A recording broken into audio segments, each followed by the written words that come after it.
This is Tammy with Better Teeth. Clean just for you tonight. It's Venus. August 2025. The summer heat has really ramped up, but I'm happy we're all here in our virtual little boxes for the Recordando session. And it has a theme, but we don't have to adhere to that at all.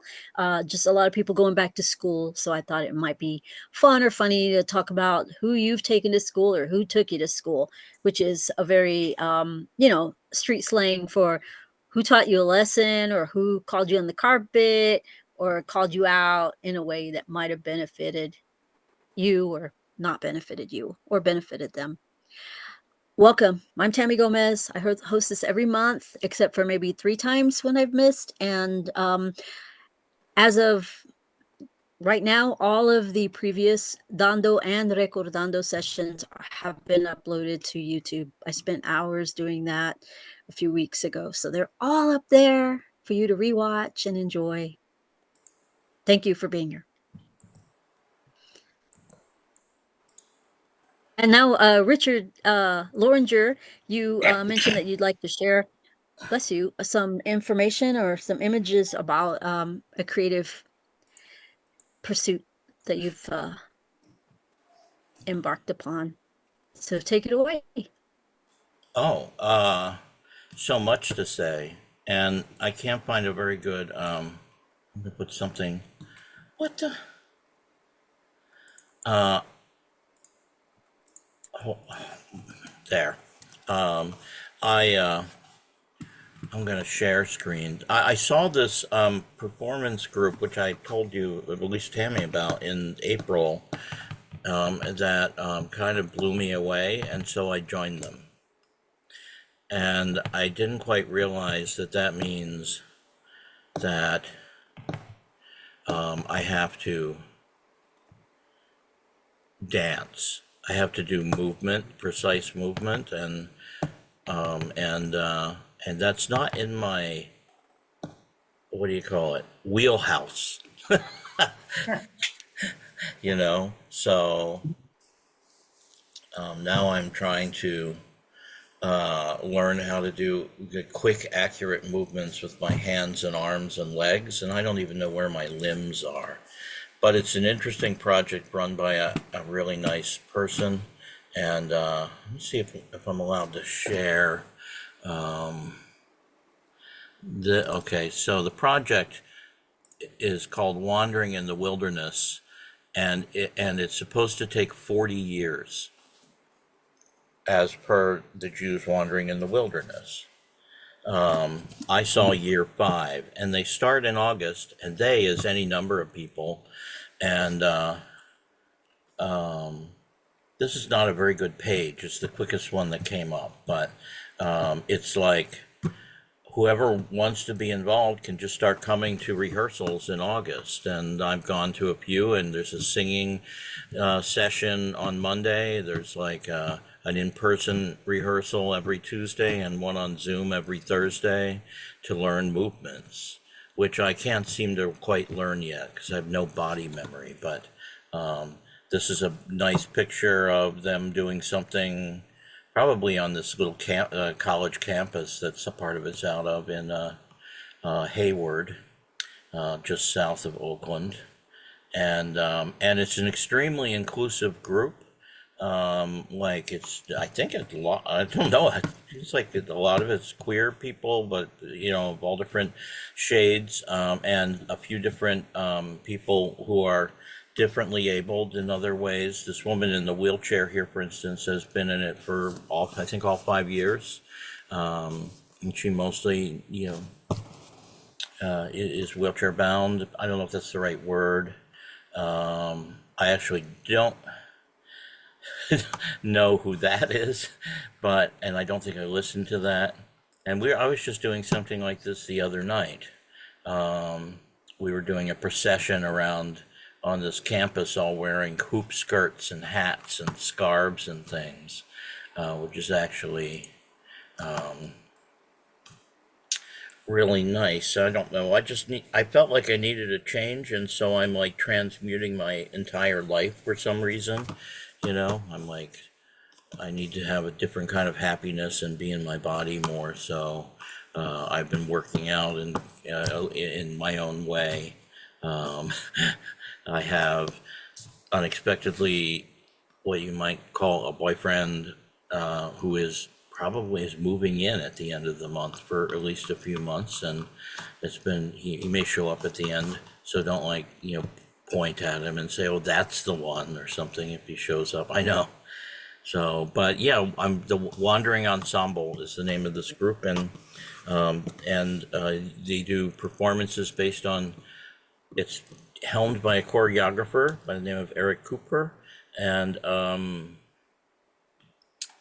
it's sort of based on movement, but also on song and music and spoken word and whatever else. And he encourages people to contribute, and there's sort of general themes that come together over the course of the year. So it starts in August, and the last few years apparently has culminated with a big performance in the spring, which I caught.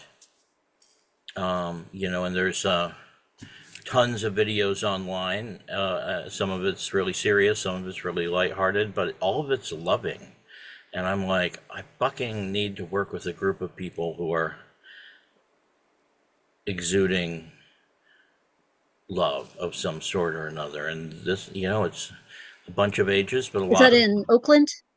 well, Is that it's in in the Oakland? Bay Area, but, some of the people are now in other states. One of the, so So people are meeting virtually. There's virtual component yeah, right now or there not? is because of, I was forced to close down my computer today because it was just everything was dying on it. And so I lost like all of these. I probably had about 60 different tabs and browsers open, and it just couldn't handle it anymore. And so I've lost all these things, but the I'm part of another I'm just trying to get a sense, Richard, of how people are involved, if they have to strictly be in person or if you're they have to be inviting in us. I person can't for, hear. I'm not sure if I'm hearing that from you or yeah, not. they have to be So in just trying to. person to do performances, but right now there's rehearsals that involve people across the country because there's going to be a simultaneous performance on the Equinox in New York and San Francisco. And that's that thing I sent you an email about. And probably I was being frustrated for a moment because I had all these windows open where I could immediately share, this stuff with you, and I don't know how to bring them up quickly. But so I'm going to shut up in a minute, but I got involved with this group that's trying to start a movement of people doing performance actions, like art actions rather than protests, big and small, huge and tiny, around the country over the next few years, like instead of a march, or not instead of, but, on a different day from marches, we're going to have like a big procession with people dancing and song and stuff in front of City Hall on the Equinox on September 20th, with like maybe 100 people doing the same dance to a song that goes "We Got the Power" or something like that, and then some other performances. And I'm probably going to be one of the MCs and all this sort of thing. But there's going to be, a simultaneous performance with several of the same factors, which is like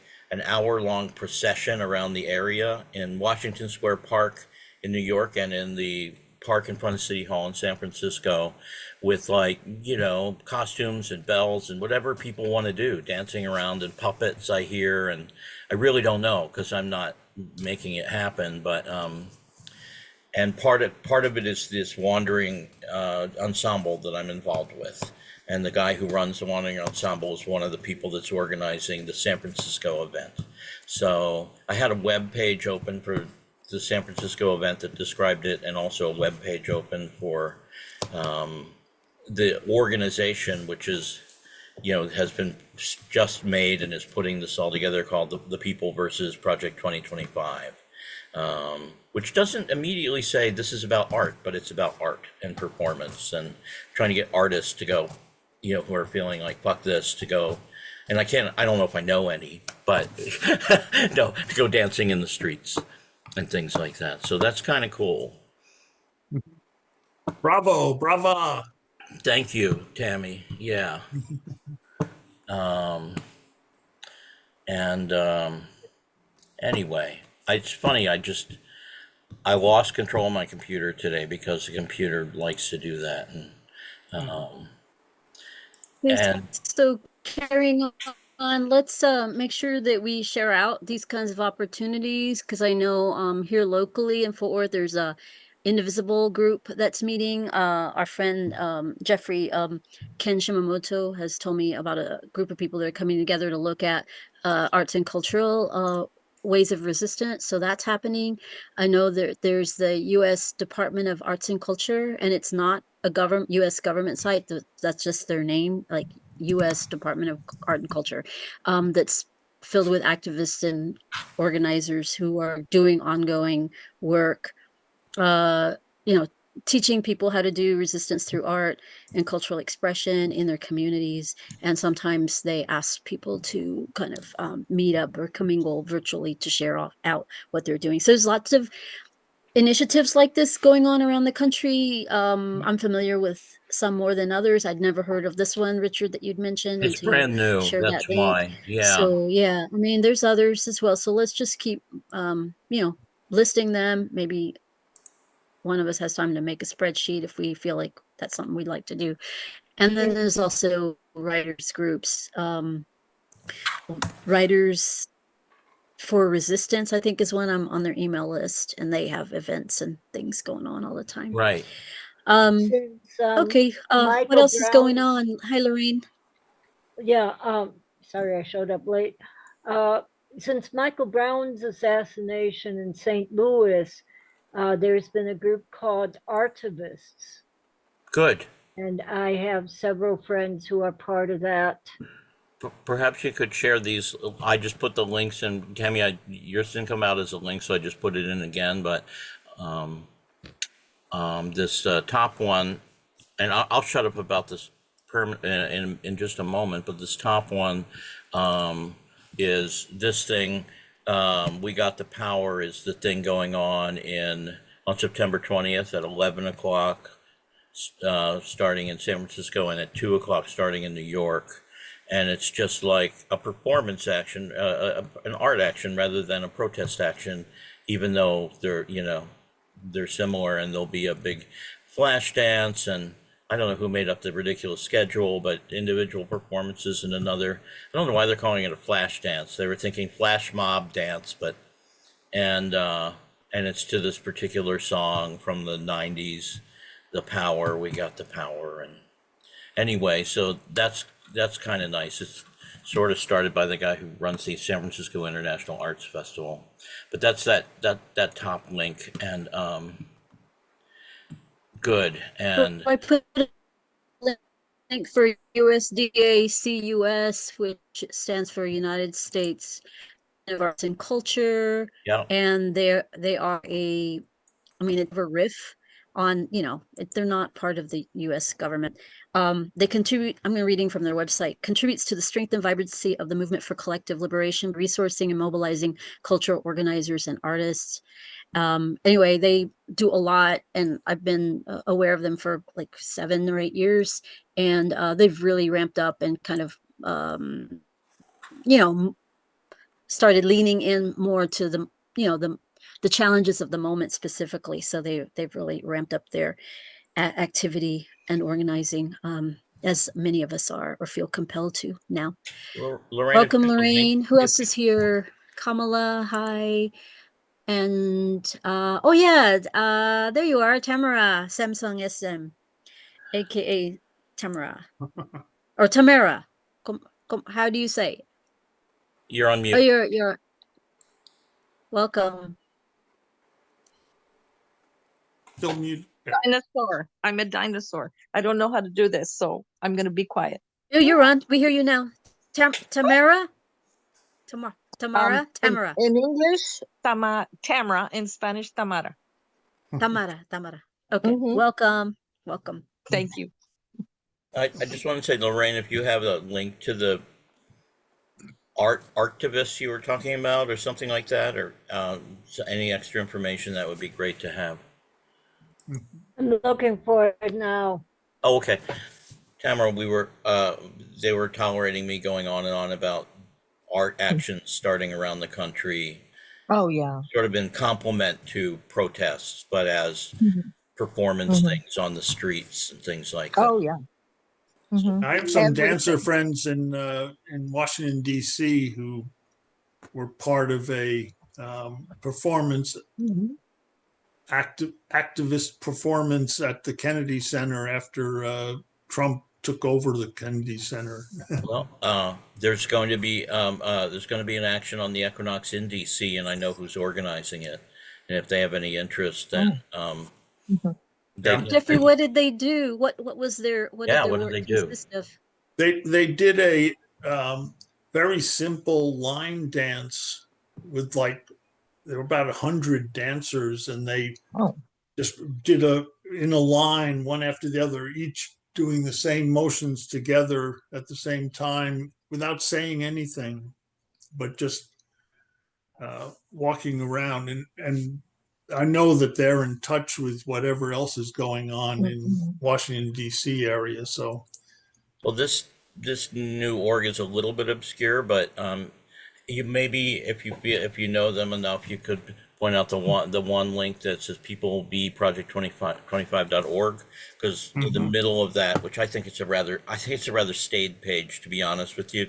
It's it's important political rhetoric in a lot of ways, but it doesn't Mhm. say artists come here. You know what I mean? Mhm. But which is what I wanted to say, but I'm not going to do that. You know. And but there's some links to, like, say I want to know more right now, and interested in DC, and they're trying to hook everybody together. Anyway, Yeah. Well, I And our think friend Ken Shimamoto Shimamoto. performed Patti Smith's "People Have the Power" at our last rally in Fort Worth. So it's Mhm. sounds lovely. Yeah, I Mhm. think a lot of artists are, you know, wanting to lean into sharing work that speaks to the moment, be it like covers like that, like what Ken did, Mhm. or generating their own work. I love this when it happens because I love to hear my friends and comrades putting their voice out in the community, and not just at slams or staged events, where they have a kind of a cultivated audience, but to be a part of the movement and mobilizing folks for positive change and for resistance Time to get energy. loud. And so, yeah, now is I mean, it's been our moment always, if you ask me, but Yeah. now if you have any hesitation, we're here to encourage you. And I'm speaking to people who might hear or see this video later as well.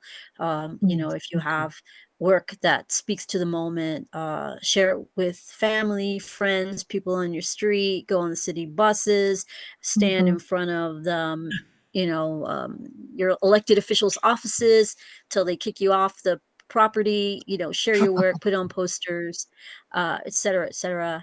So many ideas, so many ways that we can just voice oppositional energy with Yeah. joy, also in fun and humor.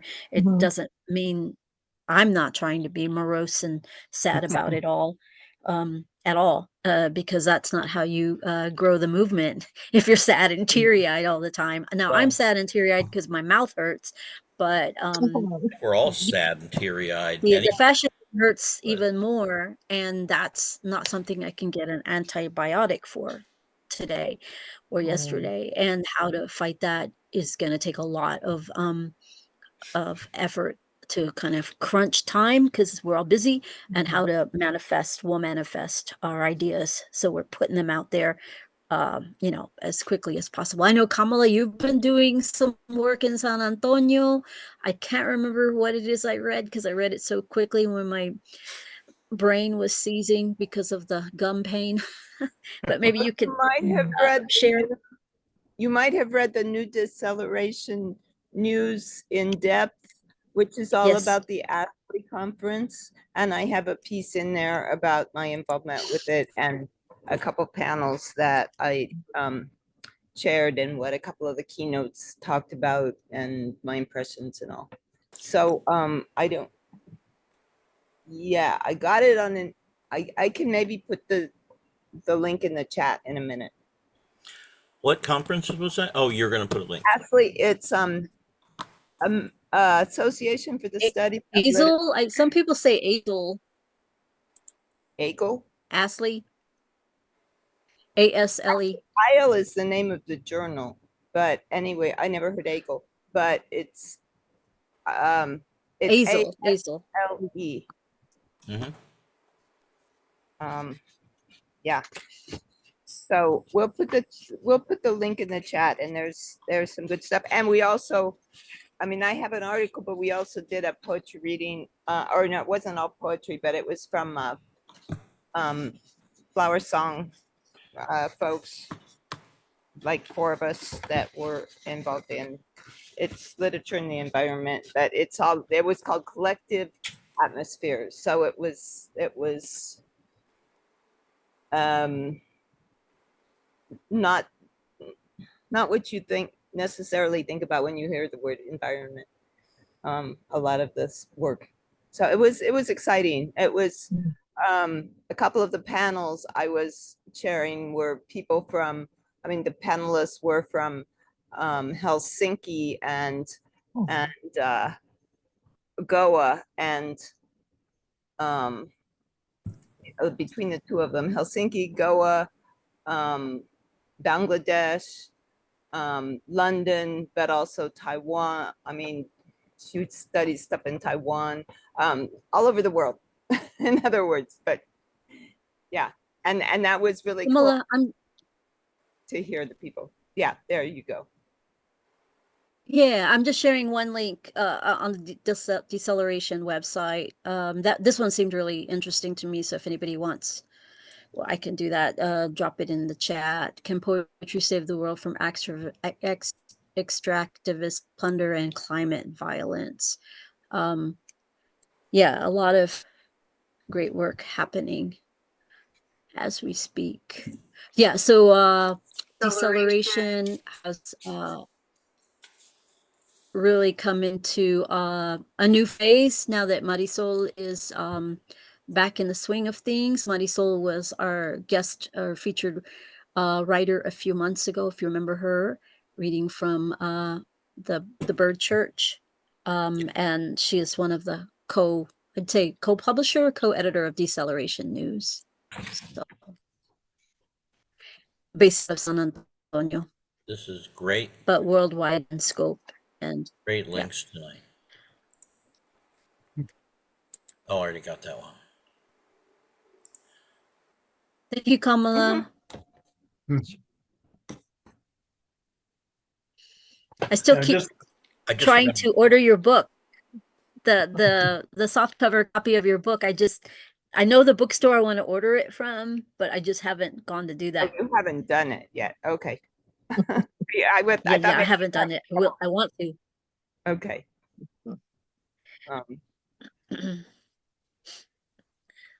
Kamala Platt is a professor. Well, you have your PhD in comparative lit, but I know you're a professor in different areas, so I don't want to botch that description. That's what I was just looking for, and it was right behind me. Oh, there. Oh, you got it. It's just, I've done nothing more than flip through because it just arrived this week in the middle of all this organizing and completely reorganizing my. Thank you for showing it. My room. Can you hold that up again for a minute so like Tamara can see it? And I see it. Okay, and this is the one that Kamala wrote, or Okay. and recently published in softcover. It's been in hardcover for a while. Fantastic. It smells like fresh wheat in the field, and it smells like Don't fall in. Cinnamon.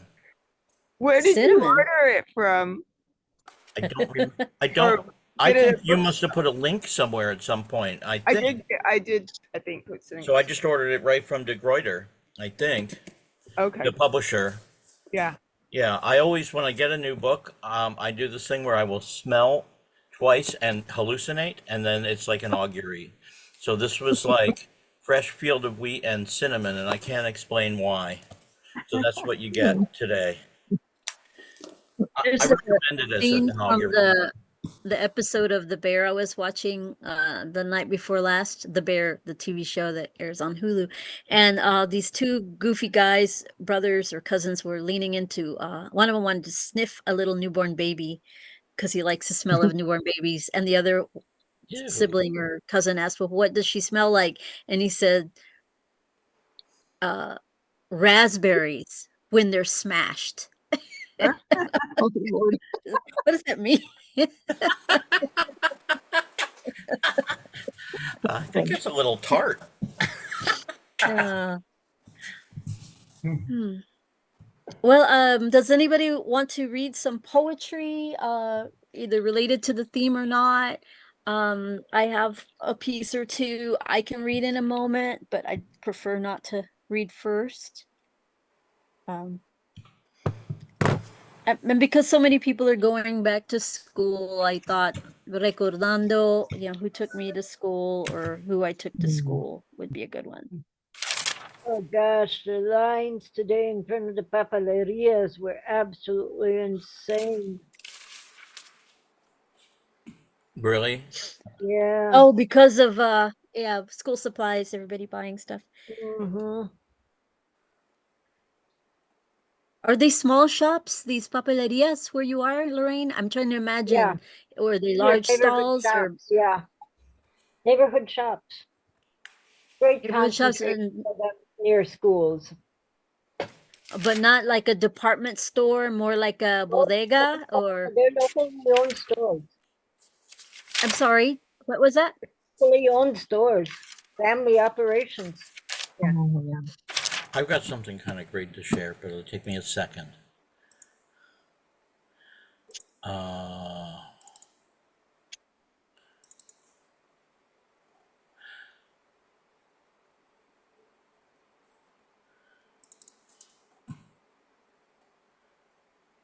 Oh, the heck with you. For some reason, it's an HTML. Oh, okay, I'll have to show you the, Page? I'll have to show you the, I copied it onto a Word document. I don't know where the darn, I don't know where the darn article is. Oh, here, I know how to do it. I know how to do it.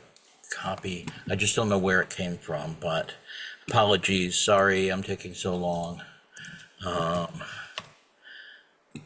It's okay.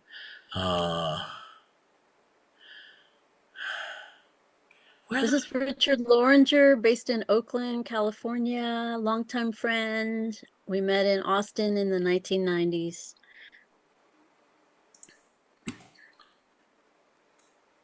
I can't find the original article, but it was in UT Austin. And here's one from the Economic Times. I don't think that's great, but as good as, because there was a great YouTube thing. Okay, so what happened was this poet, I'm sorry, I'm a little frustrated with computer things tonight, and I really apologize. I kind of reached a limit with my computer not doing things that I wanted to do. This might be it.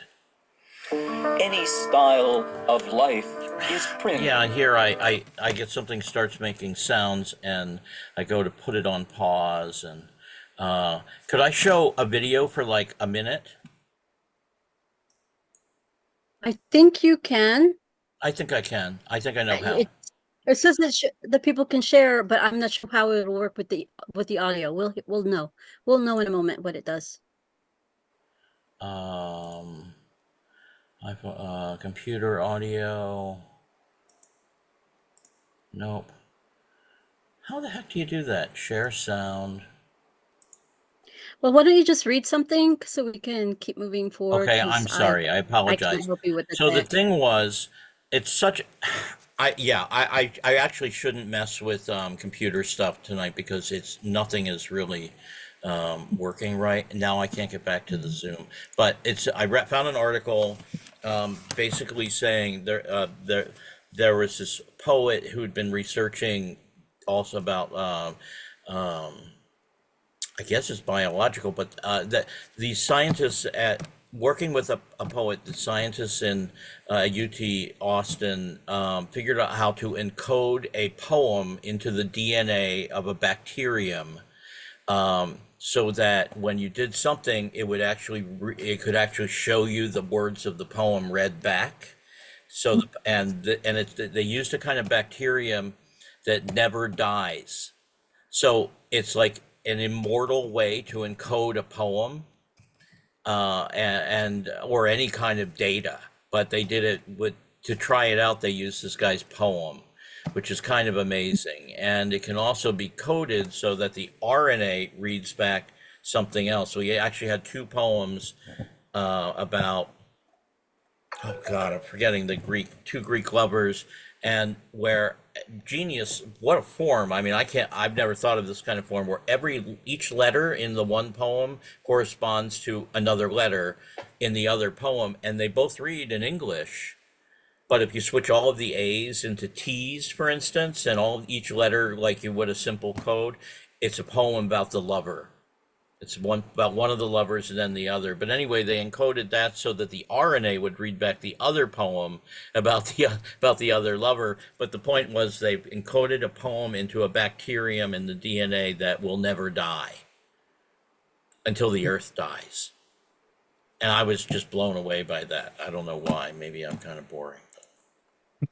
And now I can't even find the articles or any part of it. So, I did find the YouTube video. Can you see us on the screen? I Can you can see us see- on the screen now? Yeah, I can. You found us? Okay, good. Anyway, I'm gonna shut up now. I keep trying to do things with computers that don't work. So, yeah. I'm gonna read two poems in this one-time issue of a magazine called Perla out of San Antonio. I think it only had one issue and then that was it. This is La Una, girl one. She finished the book and put it down. What to eat? Sojourner Truth Girl was hungry but empty in the refrigerator. She stared at the words on the magnets and wished they were edible. It'd be fun to feel their textures lolling around with her tongue. She slammed herself onto bed and wonderfully comfortably she forgot her hunger pangs and craved mail. U.S. mail. He would be dropping by soon, the man in the blue shorts with lovely blue eyes to match. He would forget something, pretend to, and come back with special packages for her thighs. She laughed when it tickled, and he always wondered if the Postmaster General had any notion about his special delivery daily drops. She covered his body with useless 1-cent peel-off stamps because he was so good in her zip. And then La Otra, girl 2. She sat up, and there was brilliance. Mere posture correction rendered a difference in intellectual prowess. She rang true like 10 bells and pealed like 1,000 chimes in the high tower of the most acclaimed cathedral. I want to produce excellence, Mama. When can the prizes come to my door and the limos to my street? I want gold sequins shoeing my feet. She shamelessly wondered and daydreamed aloud in the bank teller line, fingering her bank slip and a rotten, nondescript payroll check in the afternoon light. La una y la otra, girl 1 and girl 2. They're good. Thank you. Thank you. Yeah. That was fun.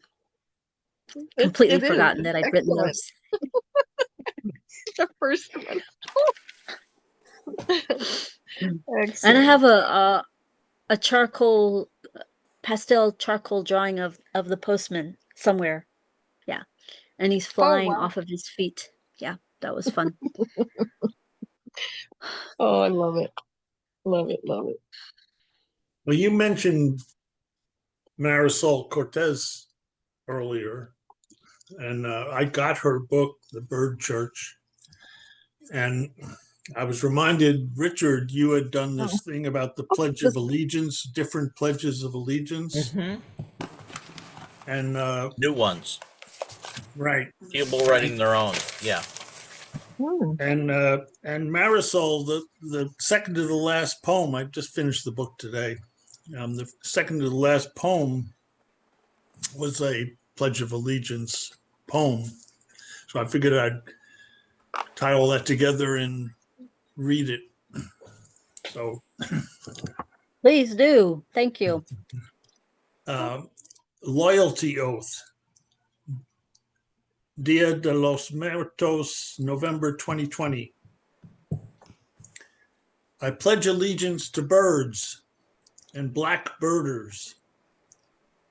I pledge allegiance to sea turtles and silly gulls.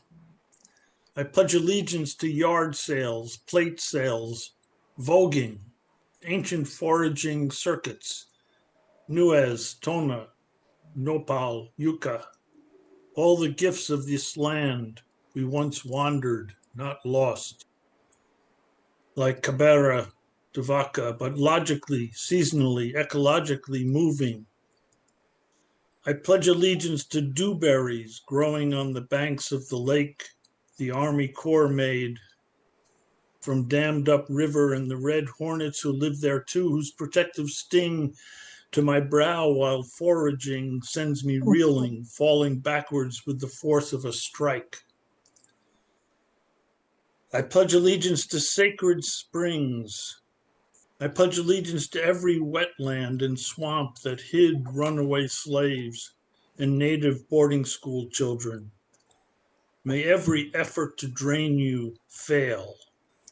May we fill you up again instead, restore you so that no White House built beneath the lash may comfortably occupy your Potomac slope. I pledge allegiance to rivers that swallow up ill-gotten walls and the lies that built them. I pledge allegiance to the burning forests, Amazonian, ancient redwood, and all alveola everywhere. From Floyd's breath extinguished beneath boot and badge on a hot Minneapolis sidewalk, to the breaths of elders artificially inflated by ventilators down in the Rio Grande Valley. I pledge allegiance to all lungs, all breath, arboreal or mammalian, aeolian winds of the body which resist just by inspiring, exhaling, surviving. I pledge allegiance to dogs and frogs and bikes. I pledge allegiance to the 1 million plus of the pandemic dead who died over Zoom. When I started this poem on the eve of first debate, that number was 213,000. But we cannot forget this has happened before. In San Francisco, New York, and here, the abandoned, unnamed dead of the earliest years of AIDS. And so I pledge allegiance to the love and rage of the late Larry Kramer. I pledge allegiance to trans kids and gay TikTok, to the schizophrenic homeless on the back stoop of Starbucks, to the red-tailed hawks that swirl over downtown despite the disappearances of development and redevelopment. I pledge allegiance to the intelligence of pigs and corvids, the crows and grackles who never forget a face. I pledge allegiance to the wonder of thriving coral reef taller than the Empire State Building itself, and the discovery there of Spirula spirula, never before seen squid whose shell is internal, a ram's horn coiled inside gelatinous body. Posterior glowing bioluminescent green like Halloween glow stick. I pledge allegiance to poetry, public libraries, senior centers, daycare workers, mail carriers, city pigeons, pelletarias, tamaladas, food, not bombs, Bayard Rustin, the rust that claims the excavator, the sugar in the gas tank, the microbiome that makes our bodies mere perturbation on the flora and forest of bacterial pluriverse. I pledge allegiance to Los Chimuelos, the youngest and oldest among us, and to the memory that persists when the body fails, and the self-organizing joy of the toddler moving non-linearly through the parking lots.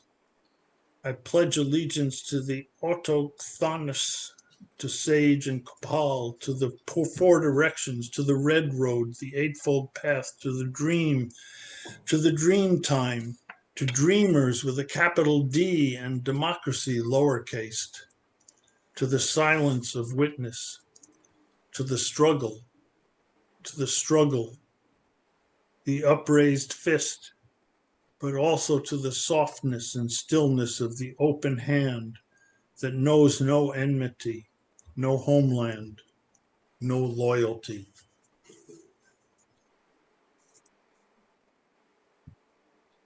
Holy moly. Yeah. That's Marisol Cortez. That's who that is? Yeah. Yeah. That was amazing. Okay. And I wish I could put it on. There's the site with the new pledges for those who haven't seen it. I need a new pledge.com. And now I want to ask Marisol if we can put that on there. Maybe I'm she. going to invite some local poets to read that out loud together. It's very, it felt fortifying to hear. Fuck And yeah. imagine a lot of people reading that at once together. That will feel really powerful. Thank you for pointing that one out, Jeffrey. Jeffrey, you are so supportive of our featured writers, and by ordering their books and commenting on them and pulling out pieces that speak especially to you. That's important, because that it shows that we are all impacted by one another's work. And I think it will be an honor for Marisol to find out that you chose to read that one for us tonight. Thank Tammy, you. is that a quote from it, or is that the title that you posted? It's a quote towards the end Can you? that spoke to me, that I that's the part that I clung to, I guess. Can we see The title is Loyalty Oath, Dia de loyalty? los Muertos, November 2020, Yeah, okay. in the Bird Church. And the Bird Church is on the banner at the top of the deceleration page. So if you go to any of the Ask the articles, Right. you'll see that, and you can probably figure out how to order it. I I'm think just- from Finishing Line Press. No, I have a couple things, a couple of them open. Couple windows open. Yeah. And I figured it fit because everybody recites the Pledge of Allegiance at the beginning of the school year. Yeah, I thought of that. Well, I felt a connection from the piece I read about the mailman, when you said yeah. Was I pledge to the mailman, or whatever that line was, when it was repetitive, that repetitive section. It bears second and third and fourth readings for sure. Thank you for sharing that and pointing it out. You say it's the last one in the book? Second Is to it the last. second to last? I'll look for that. I didn't grab it when she was on because I'm so damn poor, but I think maybe I just have to. Anyway, I've opened the window to purchase it if I need to. I have wish lists, and I get to them as I can. I just don't have work. Lorraine, do you have something you'd like to read next, or Kamala? I'm going to have to take a look to see what might fit the jive of the night. Or whatever you're in the mood for, or if you have something new, fresh off the press. Love to hear it.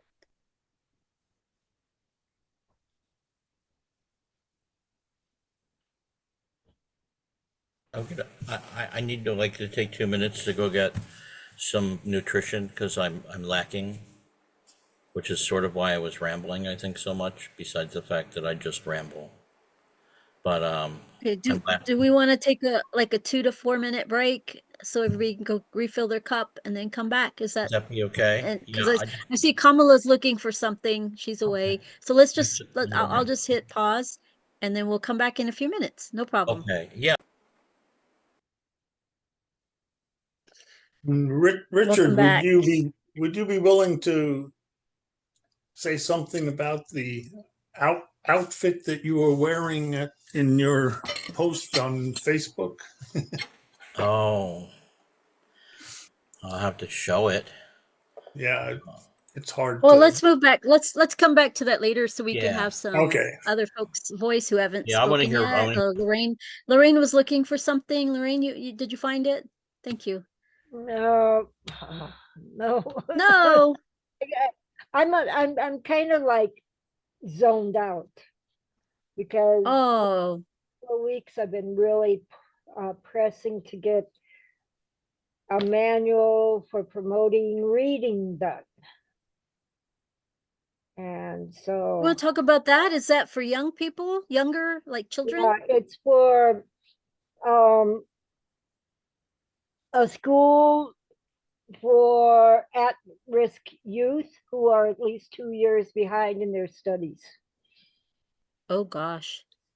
And so Is and that due to lack of resources or homelessness or that kind of it's situation? migrants or refugees, or they've had to work, or there's issues of abuse on a personal level or a familial level, all different kinds of reasons why they might be behind on their studies. And so, like every generation, teachers, educators, and everybody else tries to figure out how to get kids to read more. And so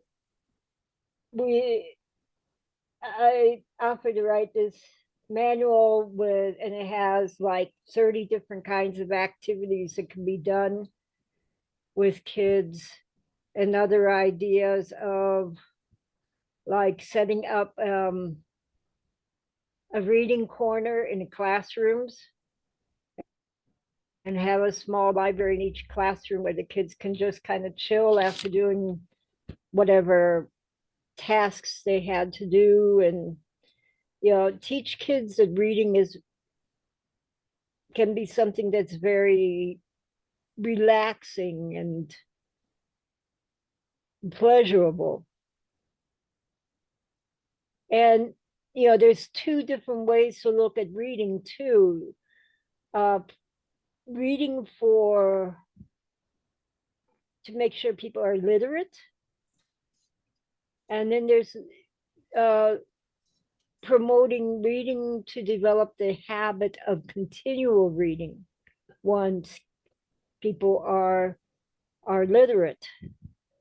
And that is actually, even though they don't put it in those kind of terms, most programs on a governmental level or even on a school level or whatever are looking not to so much to form literacy, but the continuation of reading. And so, how can we get kids to understand that reading is actually a pleasurable activity? And what kind of activities can we have that will not only teach that, but to integrate the affiliated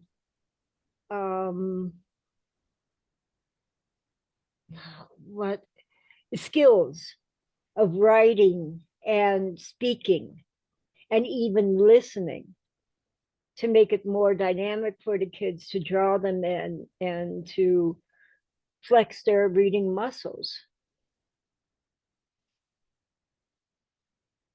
How are you distributing these books? Are they like a fold up zine, or is this a No, more this is like just for right now. This is for the institutional level, for the school level, intra-school so the teachers can have an idea of the resources that they have and what activities.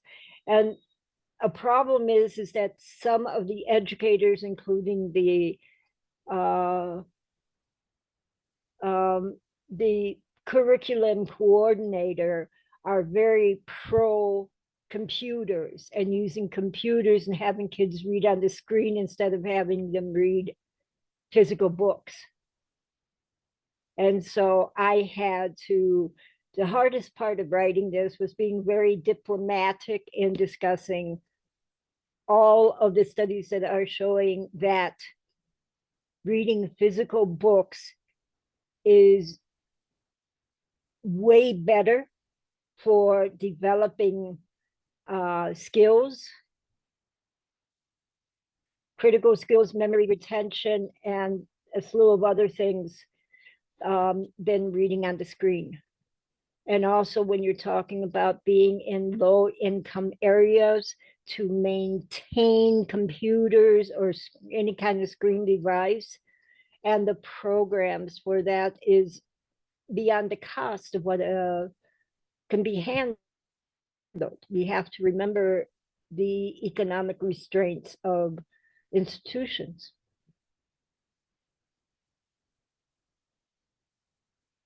And so I'm glad you did work in that investigation. I assume these are Spanish language readers. yes, and that's I had to write the manual in Spanish, of course.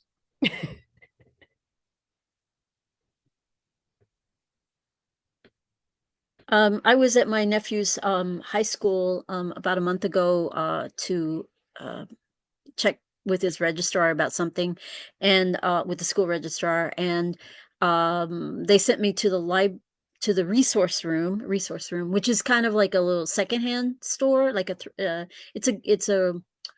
it's like clothes closet, but also they had other resources like food. And the staff person who was in there said, well, you could take whatever you want if you have a need for anything in here, and there's some books if you want to take home some books. So I picked out 3 or 4 books, and I thought, wow, I can't believe I'm finding this one here and this one and this one. So I brought 4 home, and when I put them on my bed, I realized these are all like books that might have been on a banned book list. And what if they were pulled from the school library and they just decided to give them away? And like there was a Kwame Alexander book, and then one by Sherman Alexie, the one that he wrote for YA audiences. And I'm like, I'm ending up with all their banned books that they've taken out of the library. Oh well, they'll be safe in my library at home. But that kind of made me sad at the same time that the students at that school are not going to have access because of stupid policies and small-minded Well, one thing that the school did feeble-headed before the people. summer vacations began was Can you start that they again? I missed the had Lorraine, I missed the beginning of what you said. one Could thing that you? the school did before the summer vacation began was they put out boxes of books, and the kids, unfortunately, the reading level would be for like 13 years and above because they were so high level.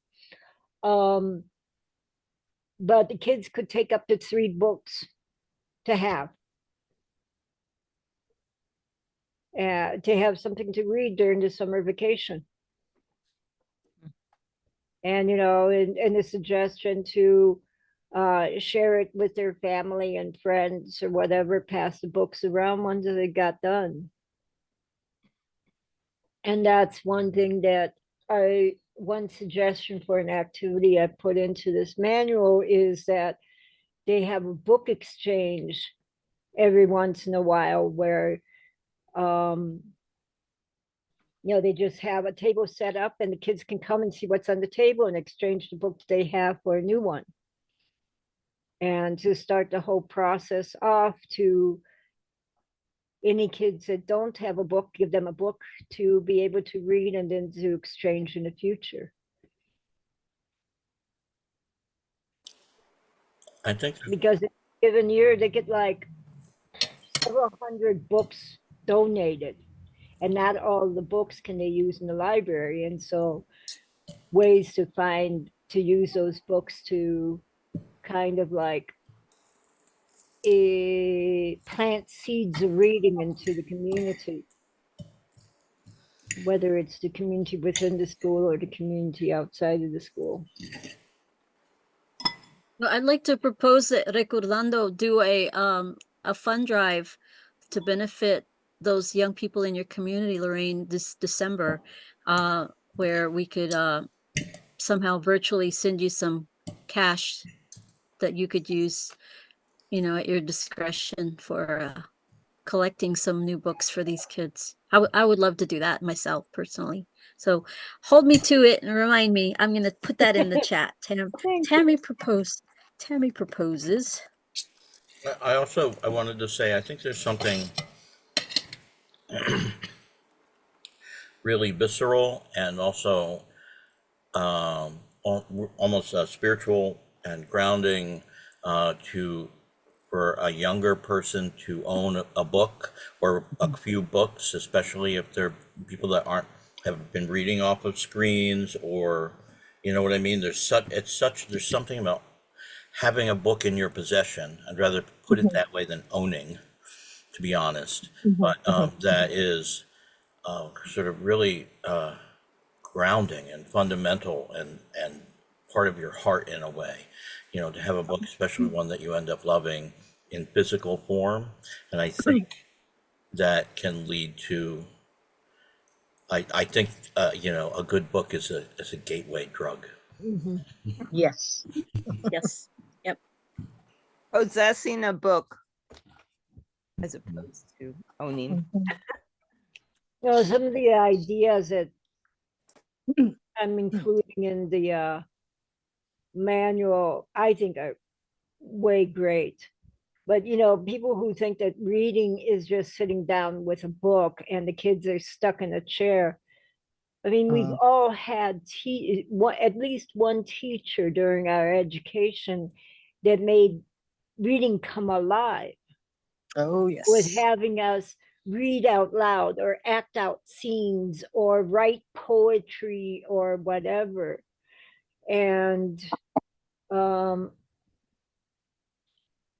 hopefully I talked with the teachers at the end of the school year about this idea. And it was just like this brainstorm began going on, and they want to continue with the idea. So I offered to write this manual for them, and inviting them to add ideas. But already I've got like 30 different ideas of things that they can do with limited materials or with recycled materials or whatever. Mm-hmm. I have a comrade here in Fort Worth, Texas, Alexander Montalvo, who is directing a literacy project here locally and really focusing on the Latinx or Latine families here. So I would love to share some of your ideas with him. I'm not exactly sure what his approach is because I don't get to interact with him that often lately, but that is one of his big things right now. So I might follow up with you, Lorraine, in a direct message in a week or two. Okay. Thank you. Did you find something that you would like to read as well, or do you want to pass for the moment? I'll pass for the moment, and I'll make a more considered effort to see if I come up with something. Well, what you shared was valuable, so thank you for that. Tamara, do you want to share something with us? Sorry to have you. Okay. No, I'm extremely. It's so weird because Tammy, what a talker I am, but I am new. I'm a cat rescuer, and I love education. I think that is the answer to everything.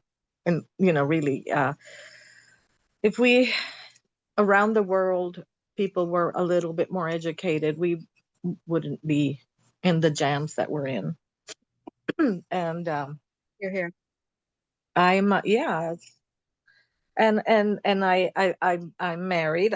My husband's here. If you see me moving, it's my cat and my husband that are, because I'm just throwing here. This is long COVID, okay? If you see me fanning, it's all it says it's said to be. So yeah, I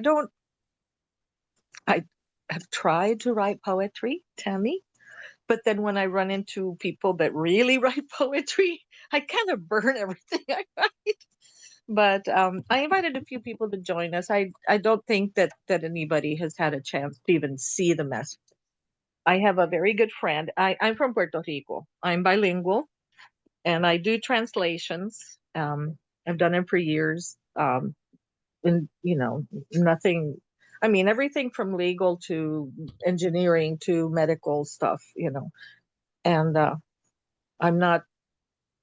I'm backing away from all of that because with the long COVID, it's not. You can't access all those files as easily and as fast. But anyway, I invited a poet friend of mine. She's from Puerto Rico. She is actually living, and she's a professor at, oh Lord, I've forgotten that. She is in, I believe, Gainesville, Florida now.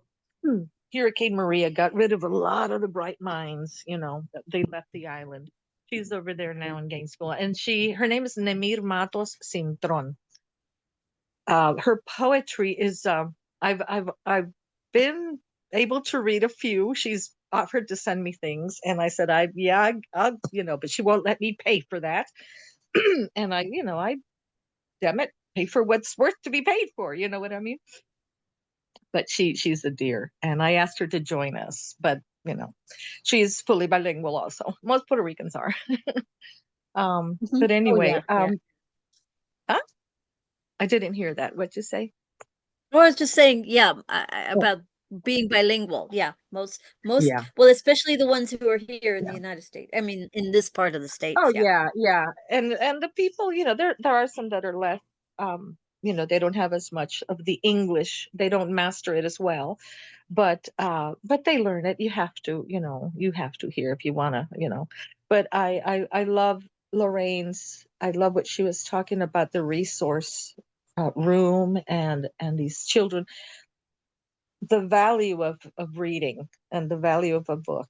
It's amazing. I was pretty active for about 8 years with the Central Asia Institute's the author Greg Mortensen. He wrote Three Cups of Tea and Stones into Schools. He co-established over 208 schools in the tribal regions of Pakistan, Afghanistan, and Tajikistan. And I was an advocate for that and for many years. I mean, I'm the co-admin of the group on Facebook. Even the Taliban, I've had dealings with the Taliban. They're scared of me. They didn't know they're going to run into a old Puerto Rican bitch. So it was pretty interesting. Yeah, they thought they were going to intimidate me. Bendito sea Dios. So yeah, I'm personal friends with Greg Mortensen and his family, and about by now I don't know, it got to be about 80 people in those regions. But there was a lot of things that happened, and a lot of jealousy and problems and rumors and lies, and Greg was kind of ousted of the whole thing. He's kind of retired now of everything. So I'm not really doing it. We can't even get hold of him. His sisters don't even know where he is now. So I'm like, okay, let's let him be. He needs his breaks.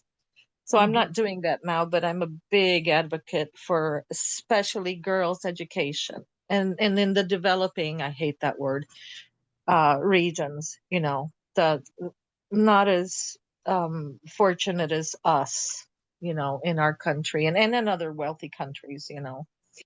If we had better educational resources, But I know for a fact how important one book, owning or holding or having one book is to some children. They would rather have the book than a pair of sandals. Up in the mountains, up in the Wahan corridor, and in Baltistan and all those places where they walk miles to go to the school, you know. I believe the Central Asia is still active, but I'm never been affiliated with them, so I don't know much. But they still are trying to. But the Taliban doesn't allow girls to get educated. So I know it's horrible.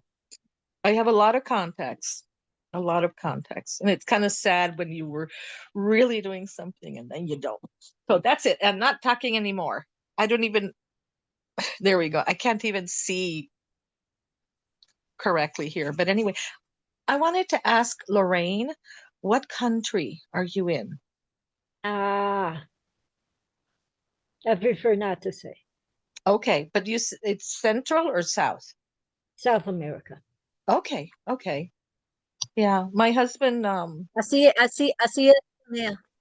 Así es con ella. I mean, yeah, That's fine. That's muy bien. Lorraine, No, yo no yeah. tengo. Yeah, no tengo un problema. I will support no matter what. I mean, it's all about the mission, the work. Yeah, that's what I talk about. I can't stand half of the people I work with the cat rescue. I don't care. It's not important. I don't have to like them. We have to respect our work, and that's what I do. I just respect their work. But anyway, yeah, I like that idea of getting some funds together. If I can, I fundraise, not as much as I used to because I am not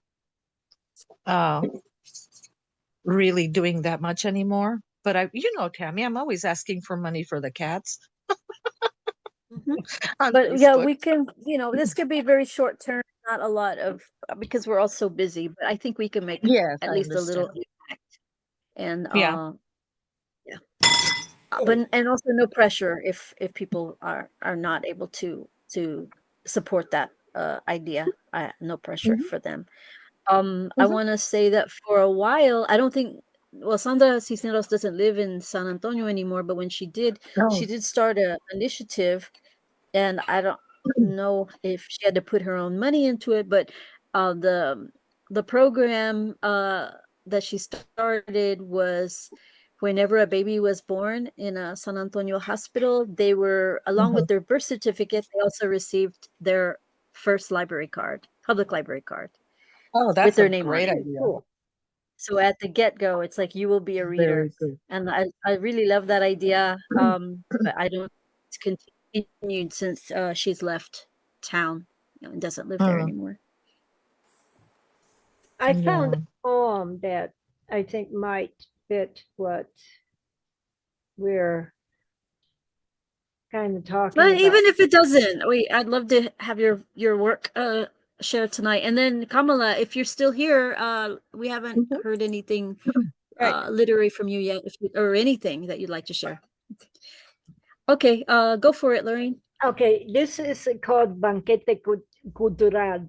A little Mhm. backstory on it. One time when I was in Cartagena, Colombia, I met another poet, Martin Salas, who's also the organizer of the International Poetry Festival in Cartagena every Okay. year. And he also coordinates a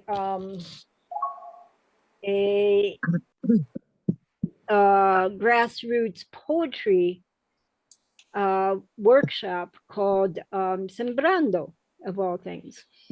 So he invited me they do these poetry readings in the neighborhoods around the city, and the events are called Banquete Cultural. And so he invited me to participate in one. So this poem is about Mhm. that.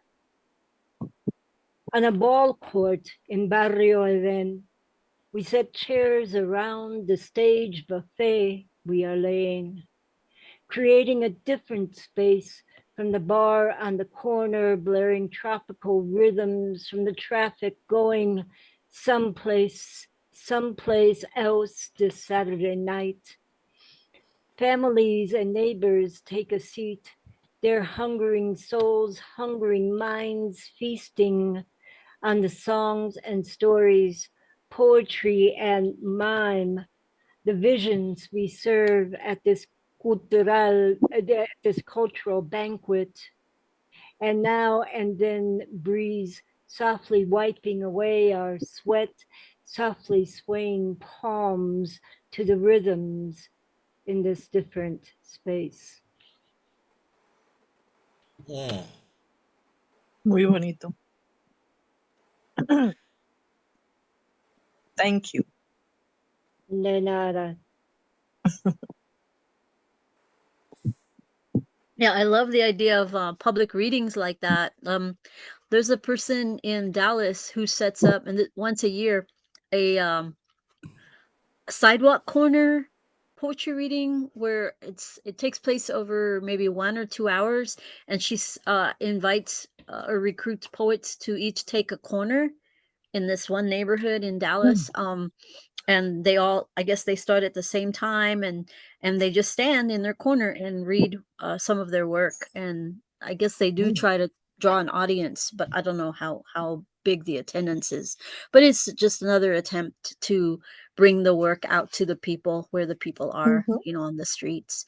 Back in 98, I got my friend Rich Perrin to let us use his minivan, and I was able to rent a sound system that runs on car battery.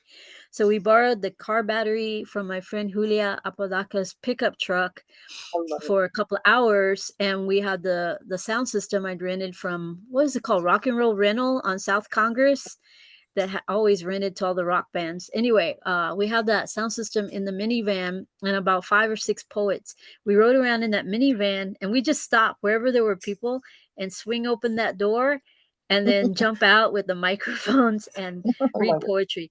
We stopped in front of a Fiesta grocery store in Austin and a couple other places, little parks and things. The sad thing is at one point the Rich Perrin hit the brakes too hard, and the sliding door, which was open, it slammed on my hand. Oh, that hurt for a couple of months. Anywho, yeah, so many great ideas for sharing work in non uppity spaces, those mediated, hollowed spaces that seem kind of out of, maybe a little intimidating for certain populations. I love. Thank you, Lorraine. If I I'm can sorry? slip in a little tale that your story reminded me of when I was living in Austin and I was getting ready to go to one of the poetry events there. I can't remember who was it, the High Times, Brain Gym, or someplace else. I was just ready to go when I got word that one of our housemates two of our housemates had gotten picked up for shoplifting. Oh no. And so I went with some of the other housemates down to the police station, and we're like in this crowded waiting room, and everybody just, how, I don't know if you've ever been in. Anyways, break the I don't know. tension and to give people something. I started doing a poetry reading there in a police station waiting room. No. Awesome. Great. I think that's awesome. That's Take it pretty to the cool. people. I love that bit about setting up poets on street corners. I've definitely been thinking about that for the coming, especially for just the idea, like that org I was talking about at the beginning, just trying to do art actions. I mean, they want to do it. They just want people doing stuff like that over the net. I mean, I think people are, but just like more. over the next few years. Just, here, I think we should have a poet on every street corner, frankly. I think they should be paid to stand on a street corner and, proliferate. Yeah, I was approached. My husband and I were in Madrid, 2020, right? That's the year 29. Yeah, 2020. It was my first trip to Spain. I had never. He's Spaniard, um, and I had no idea. But everybody's like, "Be careful! There's a lot of pickpockets." I'm like, "Well, it's fine. If somebody grabs my wallet, they'll probably return it with something in it, maybe." I didn't. Um, but we were going into a guitar shop, which Juan's name, and right before we got to the door, a gentleman approached us. It was still light, so I wasn't too worried. And he explained, and I believe he was South American. There's a lot of people from South America in Spain now because they opened the citizenship for some people could become Spanish citizens if they, through their grandparents. ¿Cómo se dice linaje? Heritage. Anyway, so he approached us. He was I love the way he looked like an old timey professor in Madrid. People wear a lot of layers. And he said, I would like to share a poetry. He was not asking a poem. He was not asking for money or anything. And he did, if you did want a copy of it, then you could give him a donation or whatever. But he uh recited a poem that he had written, and we just stood there like, what? I mean, it was so beautiful. And we're like, where did this man come from that we are so blessed to be standing here in front of? I mean, it's, Madrid is all, I love Madrid. It's wonderful. But it was it was like an out of body experience. So yes, poetry on the streets. I think so, especially. I don't honestly remember because after COVID so many times, I've had it 5 times. My brain is a little bit damaged, but I do remember that it impressed us so much, and we did. I don't know what happened to that piece of paper. It's been a few years, but we did get the poem from him because it was beautiful. But I love the idea, especially if it could be poetry that resonates with what's happening now, you know, regardless of how people think. I mean, that's fine. Be respectful of the art if you give me a poem that's pro or not pro Palestine. Let's put it that way, because I am an activist, and you know, I will, get out there. Tammy knows. If she follows me on Facebook, I know you don't have a lot of time to do that, but yeah, got a mouth. But But I love that idea. there's something to be said for just coming out with something that, like, sort of like you were just saying, that brings someone joy, and Oh, regardless of, without having a perspective, just yeah. because we need as much many Mhm. moments of joy as we can right now. To my mind, that's actually Mhm. part of resistance, is to Yeah. go, fuck it, I can have joy if we need joy, We can love forward. We can love forward. We can do good forward. We can, protest and do whatever. I mean, I cannot talk about the hundreds of experiences that I've had with people that otherwise I would probably, if I was not open minded, could never, you know. Yeah. But I mean, I have my limits. But Well, yeah, I'll do. I like that idea. But we're going to be dancing in the streets in San Francisco and New York on September 20th, and it'll I'm be gonna. live streamed, live I streamed. love that. I love that.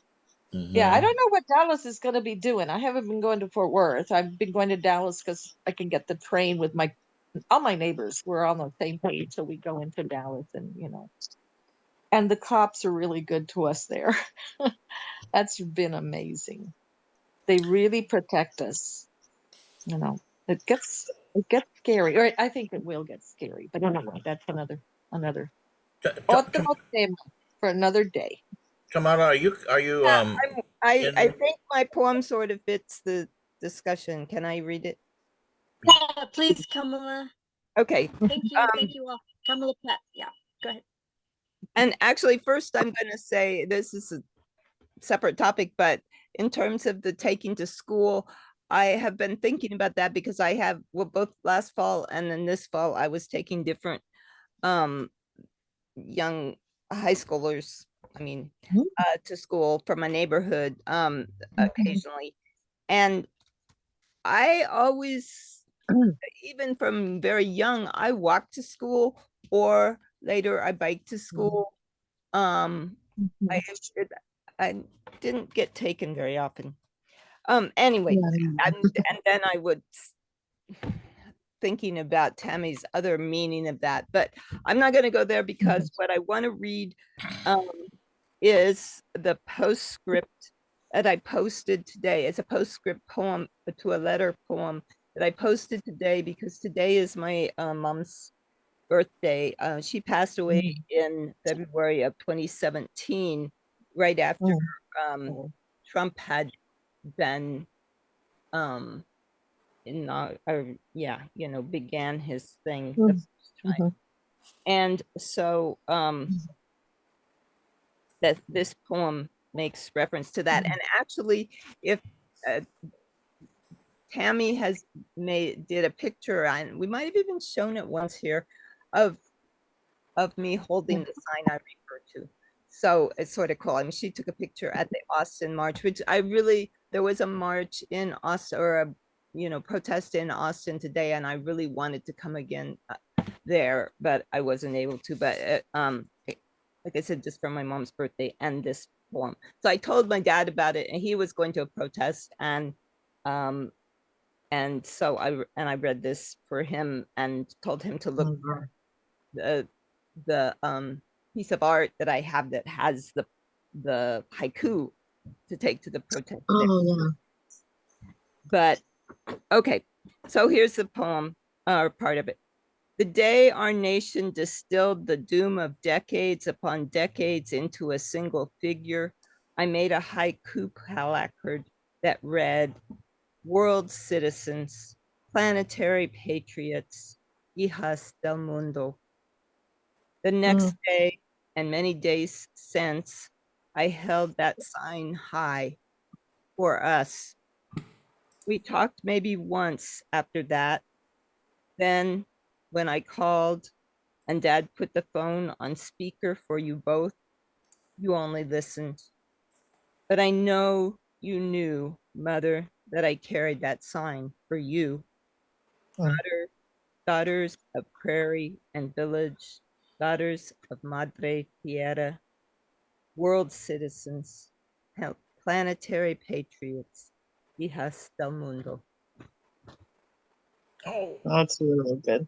That's beautiful. I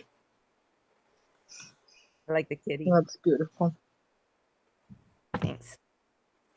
reminded me of a haiku I wrote a little while ago myself. What do you got? Oh, I was just going to show which book it was from because I thought most of you have seen it, but you might not. Go ahead. I believe it is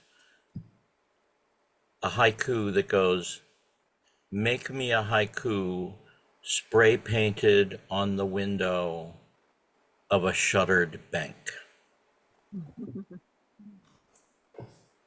Wow. That I like that one. As 25 years in banking, I love that one. Well, Lord it Almighty. speaks kind of to the idea, to poets on the street corners, and I love graffiti. I was my recent boyfriend is from Japan, and he's he'll suddenly be, oh, he's been around here for years, but I'll realize he's unfamiliar with this or that aspect of American or Western culture sometimes. And we were driving down a like street between warehouses today that were covered in this amazing graffiti. I mean, mostly just amazing tags, but I loved them, and I was like, look at the graffiti, and he was like, what is that exactly? And I found myself trying to explain graffiti Yeah. without knowing the history. He says, is that from Yeah. Europe? And I'm like, Oh, I don't know where it started. Probably in ancient Mesopotamia. probably. There is a lot Yay! of, there is, oh, I love that World Hmm. Citizen Planetary Patriot, Hija del Mundo. That's beautiful. It I is. love that. That is great. There's a lot of graffiti in Europe. I mean, Yeah. Madrid is horrible, but Italy, Rome. I mean, not in the touristy parts, but it is bad. It is everywhere, but it's not beautiful there. It's just kind of like a dog lifting his leg. It's not, we have some amazing artists here, some amazing artists. Um, Not so happy if they do it in, like the garage door, but there are some, yeah, because that happened to me, not here, but yeah, that's pretty cool. I think it is. I think there was graffiti in like the ruins in Pompeii. So, you know, maybe it is Italian. I don't know.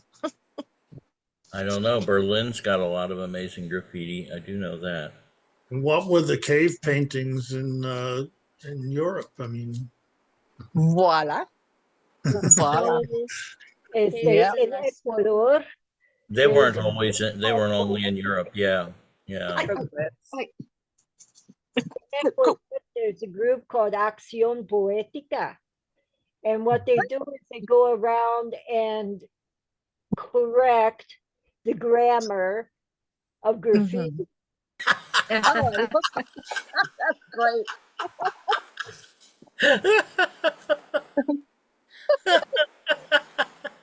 Sorry.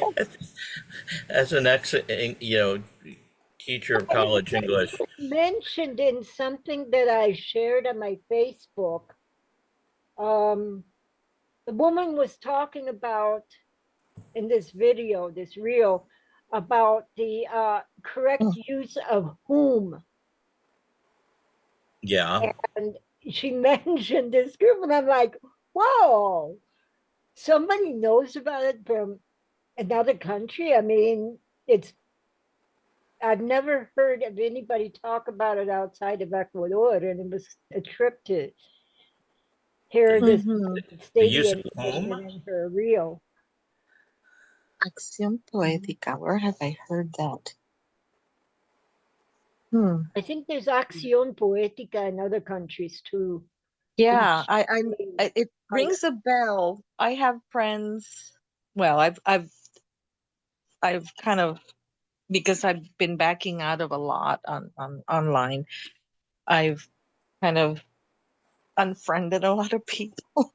I mean, people come and go, things come and go, but I think that when there was when the people of Puerto Rico were trying to get rid of that governor that was a jerk, that they marched, over 1 million people marched onto the capital city, and he left a few days later. I do remember Acción Poética, because and that there is such a huge art community in Puerto Rico. Everything, and I love the different ways of protesting. And I do think I remember Acción Poética, but there was another word at the end. I don't remember. I'll have to ask Namir. Namir was there during all of this, I believe. I think she was. But she has 1 million contacts. I have a few other friends. I could ask. I'll try to check. But I think I've seen that maybe Mexico. I don't know. My husband has a lot of dealings with Mexico. And I do I follow found few a people. Pinterest on Acción Poética, and it looks like, oh, this looks like Mhm. a really good site. They even have, I don't know what these t-shirts are. I don't know if that relates, but anyway, Mhm. thank you for sharing that. That's really funny. I like that, Mhm. Lorraine. No, that was good. Um, I apologies. I'm gonna need to leave a little bit early, and I wonder if I could Mhm. share Oh, something, a brief thing before I take mhm. off. I have to put on Sure. my clothes to go see the goth I punk might with. be going to see a reggae band myself at 10 o'clock. So How fun. Oof. possibly, yeah. I'm Um, gonna hit the hay. Well, I maybe my teeth, my mouth is telling me to stay home, but my feet are telling me to go out. So we're Yeah, gonna have yeah. to duke it out. But yeah, please go ahead, Richard. Sorry. endorphins do lower pain. But first, I did have a question. Tamara, are you in Puerto Rico? Are you beaming to us from Puerto Rico? No, I am in Texas. I am in Oh, Texas. just Yeah, curious. I haven't been to I mean I haven't been there in a year. Hmm. I was going to I was literally going to meetings with the National Park Service at the monument. It's called El Morro, the San Cristobal del Morro Castle. It's really a fort. And there's cats all along the paseo. And those are cats that are descendants of cats that were brought from the Spaniards to get rid of the rats in Old San Juan. Amazing. And those, yeah, those are the cats of my childhood, and a bunch more that were abandoned, that are always continuously abandoned there. And uh, there are rules with the National Park Service that you can't have, these invasive species and blah blah blah. But it's conflicting, so I flew in. I said, I just looked at my husband. I said, I don't know what we're gonna do, but if I am very creative with the finances, let's put it that way. And I was there 4 years. I mean, I went there four different times in over 2 years. The last time was for a protest. And people looked at me like, what? Yeah, just, because I ran a group of the cat ladies of Puerto Rico. It's just crazy. I just, but yeah, I had 101 independent rescuers in a group, and That's amazing. fundraise fundraise for them. Well, this little old Puerto Rican lady sitting here at the computer, I have a lot of time, but I do work. I do work. Hmm. I mean, I make and sell jewelry to support the cats. Yeah. Mhm. It's insane. My life is crazy. But anyway, I'm so blessed. Tammy, thank you so much. I am also going to have to go because he's going to start to snore. You're not going to want to Oh, hear that, guys. who? But Your thank husband you or your so. cat? No, Los my dos. husband is right here. No, she's all over the place. The one that I sleep with two, and the other 16 Okay. are elsewhere, along in Oh different my places gosh. in the house. Yeah, yeah, it's insanity, and I have fosters. It's just insanity. But Yeah, thank go you for ahead, Richard. inviting me. Can you stay in here, Richard, finish his? Oh ¿Puedes yes, quedar un yes, Oh, momento? yes. mine is Okay. very, very brief. I do want to hear him. Yes, And it yes. kind of brings me to the circle because I started out chatting, talking, and ranting about a performance group that I've started being in. And Jeffrey asked me, and I do have like a 30-second piece of writing that I'll recite for you. But Jeffrey Oh, asked me to explain the photograph that I put on Facebook this week, and which is this, and that was love it. me at I told you the group I'm in is or attempting to be in is the Wandering Ensemble, and this was my Mhm. very first in person sort of like movement dance rehearsal, and we did a lot of hard work, and then he brought out the hoop skirts and hats and scarves and all Fun. this, and we all had dress up, and then we did a procession around the campus. I um, love it. in various ways. So this is me wearing, someone else's hoop skirt and hat with earrings. Mhm. But yeah, I think that I put on the Facebook, fuck poetry. I'm doing this now, just to confuse people. But anyway, it's called the Wandering Ensemble, and and in the middle of the week, in the middle of the night, I woke up and I wrote like 3 or 4 lines on a pad in the dark. One of those things where you don't remember, and the next morning you go, "Oh, where did that come from?" And as soon as I read it, I wrote a couple more lines, and they it must have just gotten in my head, and they go, um, "Why do we wander? Where do we go? These are the questions nobody knows.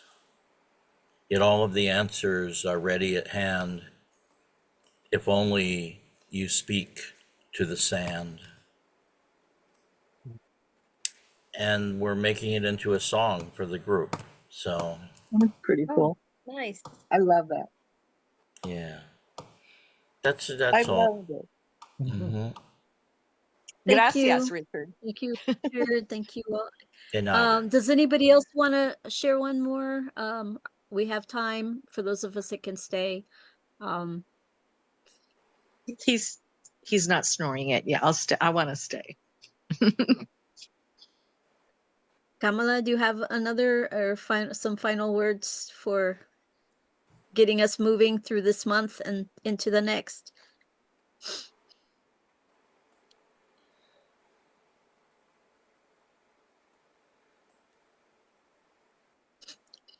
I think you're still muted. Okay, There.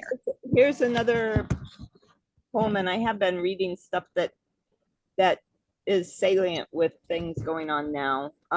And the 18th of August on Monday, my brother's birthday, but it's also, and actually it's a lot of people's birthday, but it's also, I think when the, like 104 years ago or something, the voting rights for women came into play.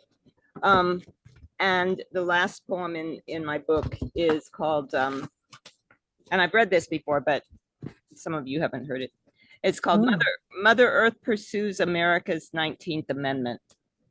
In the aftermath of a great pandemic that scourged our nation 100 years back in the month of Leo, in the heartland of August, Canicula, the nation ratified the rights of all women to vote. Following the struggle of women of all colors and creeds, men conceded to their humanity and wisdom. The 19th Amendment caught the eye of Mother Earth in her place at the center of the universe. She made plans to vote herself. Mhm. Her citizenship was grandmothered. She is the greatest grandmother after all. Mother Earth predated all borders on Earth, slavery, doctrine of discovery, and racist voting laws. She exists before and beyond pi r squared. So Mother Earth filled in a vote by mail form and sent it out across the universe to the east shore of Turtle Island, the up and coming 51st state, Douglas Commonwealth. Men paid no heed, nor did the women who had joined them slowly in the halls of Congress. 100 years passed, and nevertheless, Mother Earth persisted. Mother Earth 2020 still campaigns for her universal rights to have voice in all the nations who have not yet declared Earth hers to speak for. In the 21st century pandemic USA, women still struggle for equal pay for equal work. We play catch up with other nations. We have not yet inaugurated a woman to our helm. We have yet to give all equal access to the vote. When we slow down the curve of our 2019 plus pandemic on the centenary of the women's right to vote, may we join these nations, those nations who have given voice to the rights of Mother Earth. May her voice give all nations to equilibrium. And I think Ecuador is one of those nations, by the way, that has given Mother Earth her rights. It's not respected much Well, even by the government, who insisted on putting that into the new constitution. really, that's hard to know. It's respected here by a few people that talk about it a lot. But Well, my friend Thank has you. come back. Thank you, and so Kamala. yeah, it's my time. It's Thank my you, time. Thank you. Kamala. That was Thank- wonderful. That was Yeah. beautiful. And Thank I'm you. glad that we ended on that note. And yeah, so I'm gonna stop recording in a second. And oh, Richard, were you saying something? I just my friend has come back, and so I'm gonna have to stop your recording. didn't get to meet. Thank y'all for joining us this month. What'd you say, Kamala? I said we didn't get to meet Richard's friend. I'm disappointed. He's right here. This is Oh. Cole. Yeah. Hi, Hi, Cole. Ko. Nice to see you. Oh, I told him maybe Now someday I he can could come and recite some poetry in Japanese. Oh, Great. I would That'd be love to hear lovely. that. hi. I would love to hear that. I wouldn't understand it, but I would absolutely love to hear that. I don't I understand it every day. I love the Japanese culture. It's a beautiful country, wonderful people. Yeah. So thank you for joining us this month for Recordando, the August 2025 session. I'm going to stop the recording now. And yeah, thank Nice you to to all meet who everyone. shared and for your presence. I had a really great evening and I almost forgot about my mouth pain. So y'all Amen. keep it up. And I'm going to make sure to share the chat information with y'all también. If you want to stick around to chat for a little while after the recording ends, feel free to hang around a little bit longer. Good night. Good night.